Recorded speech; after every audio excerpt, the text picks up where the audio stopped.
Isä on askel askeleelta tullut sinne, missä talvi on ollut pitkä, ankara ja vaiherikas. Vapautettuun kauniiseen Karjalaan, jossa vedet lainehtivat tutusti solisten ja houkuttelevat pienelle moottoriretkelle.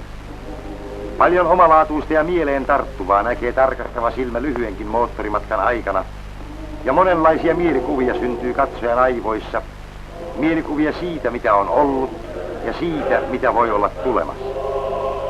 Ei käy kieltäminen, että näkymissä on paljon sellaista, mikä tuntuvasti poikkeaa siitä, mihin suomalaisen silmä yleensä on tottunut. Mutta toisaalta täytyy myöntää, että jotain kotoistakin kaikessa on. Kotoista, vaikka väkivalloin vieraaksi väännettyä.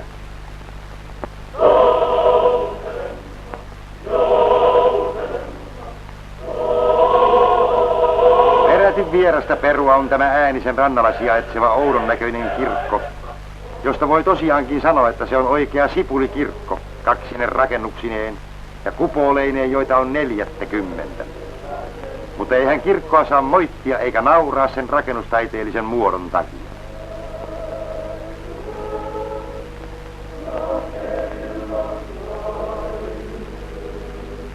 Epäilemättä on tässäkin kirkossa joskus harjoitettu rehellistä, mieltä kohottavaa hartautta, mutta viimeisten vallanpitäjien aikana se lienee ollut monenkinlaisen systeemiin kuuluneen riettauden tyyssijana.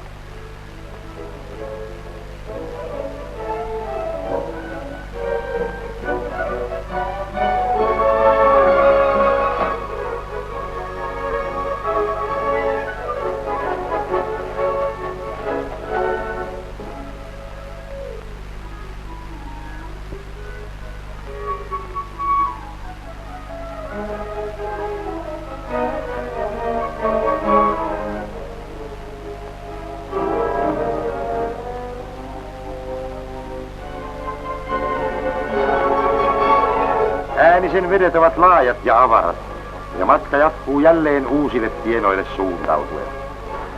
Saamme ikään kuin etukäteen pienen aavistuksen siitä, miten runsaita mahdollisuuksia matkailulle täälläkin päin aukeaa. Ei ole pakko pyrkiä yksinomaan Saksoihin eikä Ranskoihin, kun on kutsumassa vanha, suomalainen ja nyt vapautettu heimoalue, jolta ei suinkaan puutu mielenkiintoisuutta.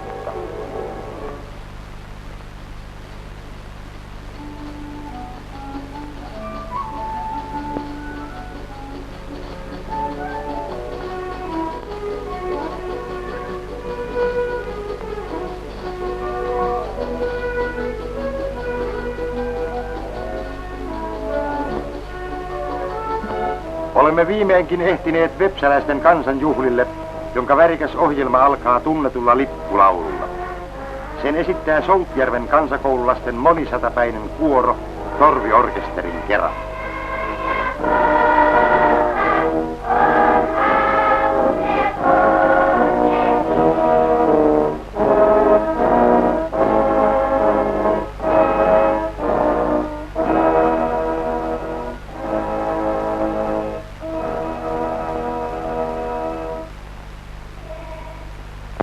Sitten pitää avauspuheen aluepäällikkö Orispää ja lapset esittävät vepsänkielisin sanoin laulun Vepsän ranta.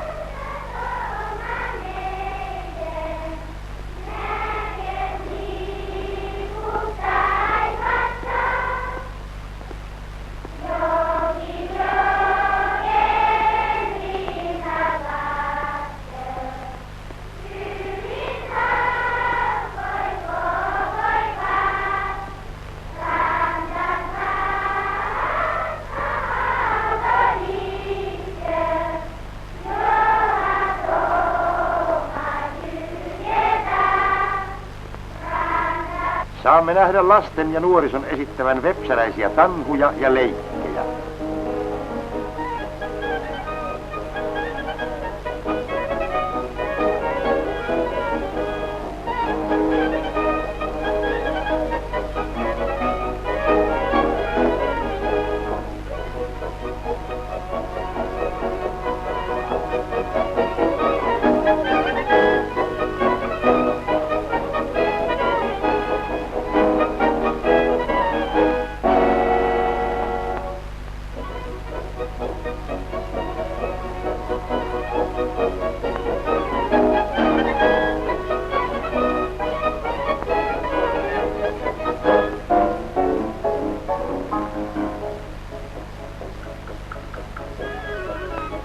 Lohitorven puhaltajat saavat soittimistaan peräti kummallisia ääniä, vai olisikohan sitä kutsuttava musiikiksi?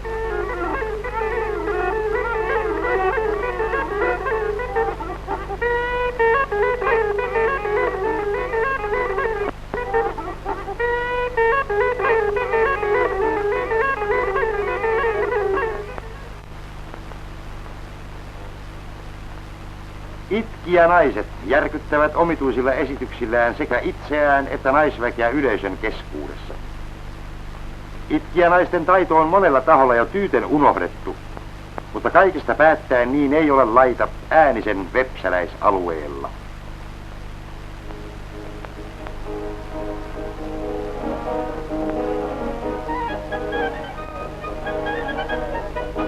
Ohjelmassa on edelleen kansallispukuisten suomalaisten opettajattarien ja lottien esittämiä kansantanhuja.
Hartaana ja juhlavana kaikuu lopuksi Äänisen suvisilla rantamilla maamme laulu.